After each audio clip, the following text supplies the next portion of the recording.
on reste encore avec vous pour parler de médias. Pourquoi pas, on libère pour que Ghislaine vienne justement prendre place sur ce plateau. On parle maintenant d'éducation aux médias. Notre invité est déjà sur le plateau.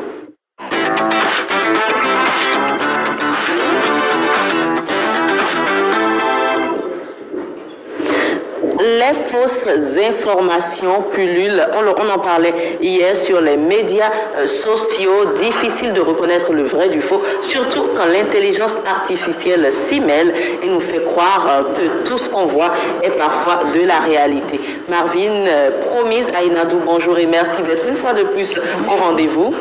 Bonjour Madame Jennifer.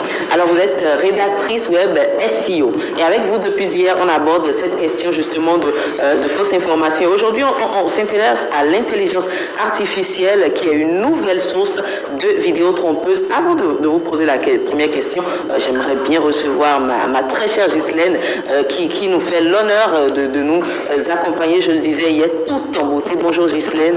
Bonjour Jennifer, bonjour chers amis téléspectateurs, un plaisir de vous retrouver. C'est un plaisir également, certainement pour eux et pour nous sur ce plateau. Un plus bonheur d'être aux côtés de Oziassoumou. Je sens que ça va franchement rigoler par ici. Déjà, on rigolait déjà depuis quelques minutes. Ça va se... Non, pour l'instant, il se garde de le faire encore. N'est-ce pas? Il sait que, déjà que je suis là, je sais comment le titiller. Vous allez voir. Je compte sur vous. Je compte sur vous. Bonjour Marvin et avec un invité qui vient de nous rejoindre, bien sûr. Votre invité. Oui. Qu'on aura un génie que vous allez découvrir. qu'on aura l'occasion de découvrir plus amplement. Alors, Marvin, la première question pour moi déjà, est-ce qu'on peut comprendre avec vous c'est quoi l'intelligence artificielle? Bien sûr. L'intelligence artificielle, c'est une technologie qui imite certaines capacités humaines, analyser, créer ou apprendre. Et ça permet de créer des tests, générer des vidéos, générer des voix. Alors, quand on nous a parlé de l'IA, tout le monde a applaudi. Voilà, nous sommes à l'aise, on peut écrire sans se soucier, monter, tout devient plus facile. Mais pourquoi est-ce qu'on l'utilise maintenant pour créer des fausses informations? Justement, vous savez, toute chose a le bon côté et le mauvais côté. L'IA a été mis en place pour répondre à certains problèmes. Et parallèlement, en fait, elle est utilisée pour faire des vidéos ou pour mettre en place des informations trompeuses. Alors, je vais plutôt dire comment elle est utilisée pour créer des informations. Il y a la rapidité de l'intelligence artificielle, vu qu'il suffit juste de lui demander « fais-moi telle chose ». Donc la rapidité de 2 à 3 secondes. Presque magique. Rédiger un test, générer une voix ou générer une vidéo. Il y a la crédibilité. Le réalisme visuel et sonore tape l'œil et l'oreille.